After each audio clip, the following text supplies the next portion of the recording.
Hello dear student, কেমন আছো? I hope প্রত্যেকে শুধু ভালো না, ভীষণ ভালো আছো। স্ক্রিনের উপর একটা প্রশ্ন দেখা যাচ্ছে, তাই না?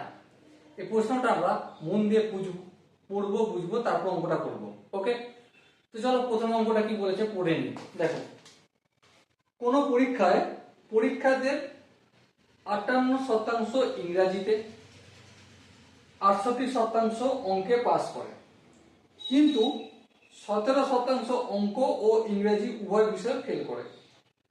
যদি 2150 জন পরীক্ষার্থী ওই দুটি বিষয়ে পাস করে থাকে, তবে কতজন পরীক্ষার্থী পরীক্ষা দিয়েছিল? দেখো, এই কোশ্চেনটা সলভ করার জন্য আমি একটা কাজ করব। কি করব? ভেন ডায়াগ্রাম অঙ্কন করব। চলো দেখো, এই হচ্ছে আমার ভেন ডায়াগ্রাম। টোটাল স্টুডেন্ট কত আমরা জানি না? জানি না। সেই জন্য টোটাল স্টুডেন্ট আমি এক্স ধরে নিলাম। কত ধরে নিলাম? এক্স জন ধরে নিলাম।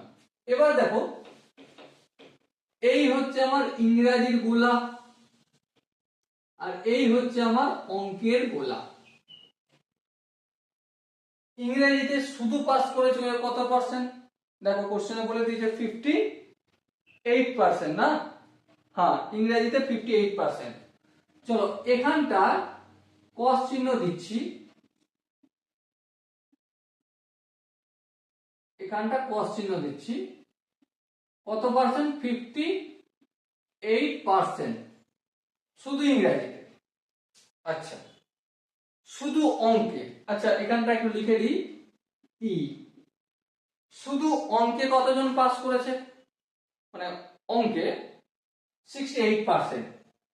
এখানে কস চিহ্ন দিয়েছি ইংরেজিতে, অঙ্কে আমি কি দেবো? ঠিক চিহ্ন দেবো। এই ঠিক চিহ্ন দিলাম, এই ঠিক চিহ্ন দিলাম, এই ঠিক চিহ্ন দিলাম, এই ঠিক চিহ্ন দিলাম। এখানটাও ঠিক চিহ্ন হবে। ওকে, এখানটাও ঠিক চিহ্ন। কত পার্সেন্ট? 68%। এবারে ইংরেজি অঙ্ক উভয় বিষয়ে পাস করেছে কতজন? কোশ্চেনে বলে দেওয়া রয়েছে 2150 জন। তার মানে এই যে এখানটা কস চিহ্ন বসেছে আর আমাদের ঠিক চিহ্ন বসেছে, এই জায়গাটায় কি লিখে দেব? কতজন লিখে দেব? 2150 লিখে দিলাম। আর এখানে ঠিক চিহ্ন একটা, কস চিহ্ন একটা, এখানে ঠিক চিহ্ন একটা, কস চিহ্ন একটা দিয়ে দিই। উভয় বিষয়ে ফেল করেছে কতজন? 17%। না, তারা কোথায় আছে? বাইরে রয়েছে। এখানে এখানে এখানে এখানে এখানে এখানে এখানে এখানে এই লিখে দিলাম 17%। এবারে 58% মানে কি? এক্স এর 58, তার মানে ইংরেজিতে পাস করেছে 58x/100। আচ্ছা, যদি বুঝতে না পারা যায় আমি এই কস চিহ্নগুলো একটু হটিয়ে দিই এখান থেকে, লেখার কাছ থেকে, তাতে সহজে বোঝা যাবে। ওকে, 58x/100। আচ্ছা, 68% অঙ্কে পাস করেছে, তার মানে কি? 68x/100। ওকে, আর 17% ফেল করেছে, এর মানে কি? দুটো বিষয় ফেল, তার মানে 17x/100। ওকে, আই হোপ এই 68x/100 কেন হলো, 58x/100 কেন হলো, 17x/100 কেন হলো, এটা আমি ধরে নিচ্ছি তোমরা জানো। ওকে, যদি না জেনে থাকো চলো একটু বলে দিই। টোটাল ছাত্র হচ্ছে এক্স। হ্যাঁ, এক্স এর কতজন পাস করেছে? 58%। এই 58%, তার মানে এক্স ইন্টু 58/100। তার মানে 58 আর এক্স গুণ করলে 58x/100। বাকিগুলো একই ফর্মুলায় কাজ করেছি। এবার দেখো, শুধু ম্যাথে কতজন ফেল করেছে? অনলি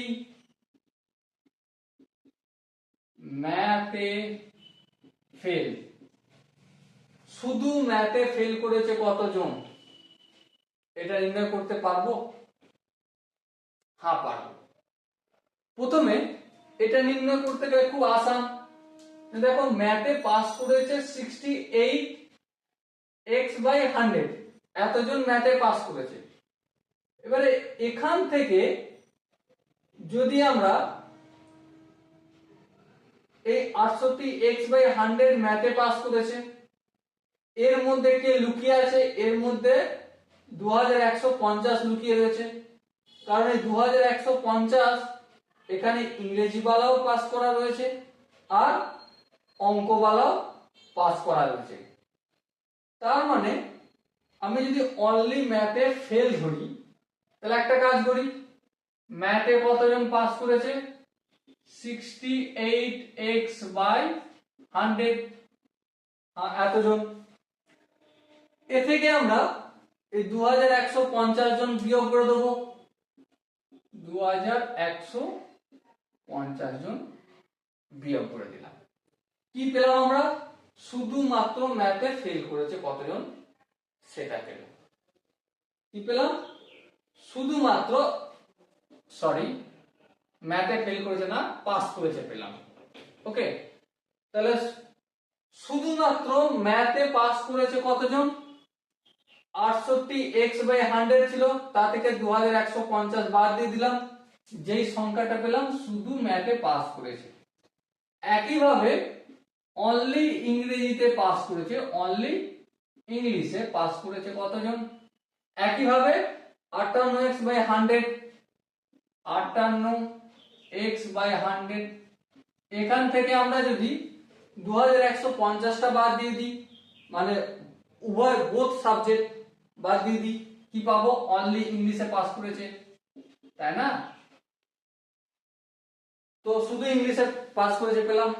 এবারে বোথ সাবজেক্টে পাস করেছে, বোথ পাস করেছে কতজন, কোশ্চেনে বলেই দেওয়া হয়েছে 2150 জন।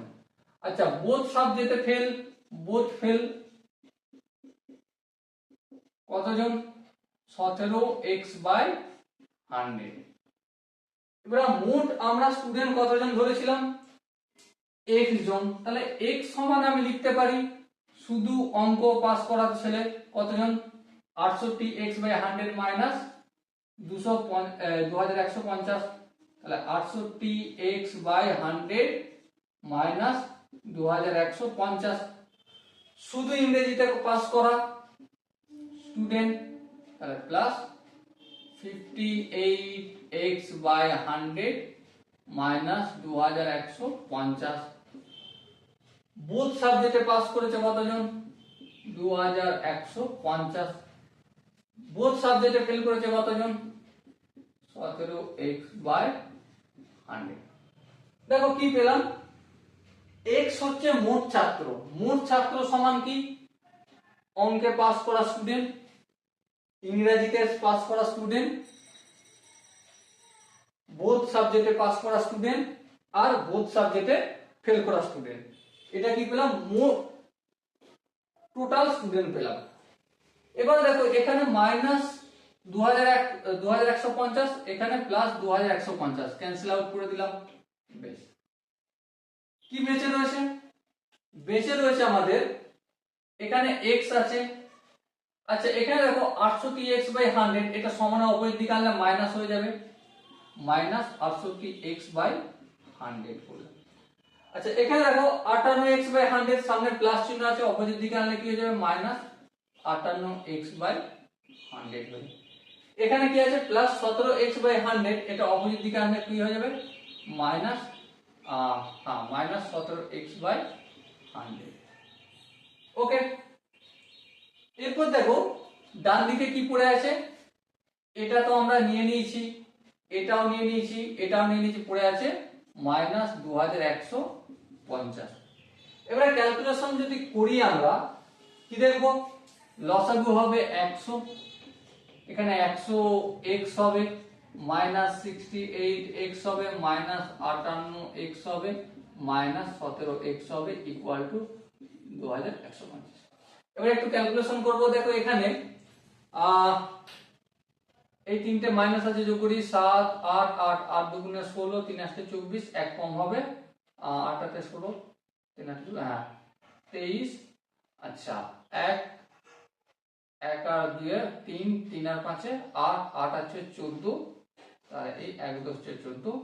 তাহলে দেখো এখানে 100x minus 143x equal to, এখানে এই 100টা ভাগের আকারে আছে, অপোজিট দিকে নিয়ে চলে যাই, তাহলে মাইনাস 2150 হলো ইনটু 100 হয়ে গেল।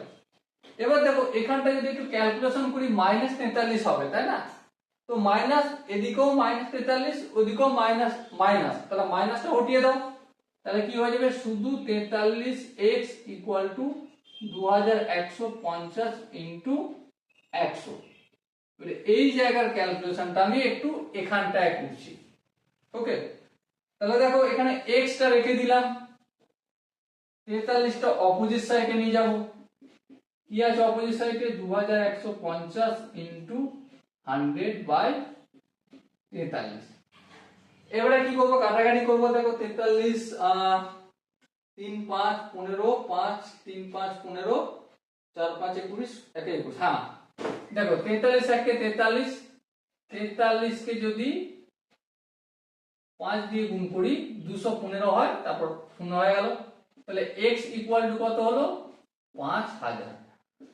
সো ডিয়ার স্টুডেন্ট, এখানে আলটিমেট টোটাল স্টুডেন্ট কতজন পেলাম আমরা, 5000 স্টুডেন্ট পেলাম। তো এখানে দেখো কোশ্চেনে যে চারটে অপশন আছে, অপশন এ ছিল 5000, অপশন বি ছিল 6000, অপশন সি ছিল 4000, অপশন ডি ছিল 3000, তার মধ্যে অপশন এ হবে আমাদের সঠিক আনসার। ওকে, আই হোপ এই কোশ্চেনের সমস্ত কনসেপ্টটা বোঝা গেছে। যদি কোনো জায়গায় কনসেপ্ট বুঝতে অসুবিধা থাকে তো ডেফিনেটলি কমেন্ট সেকশন তো রয়েছে, কমেন্টে জানিও। দেখা হচ্ছে নেক্সট সেশনে, ততক্ষণ পর্যন্ত ভালো থেকো, সুস্থ থেকো এবং জয় হিন্দ।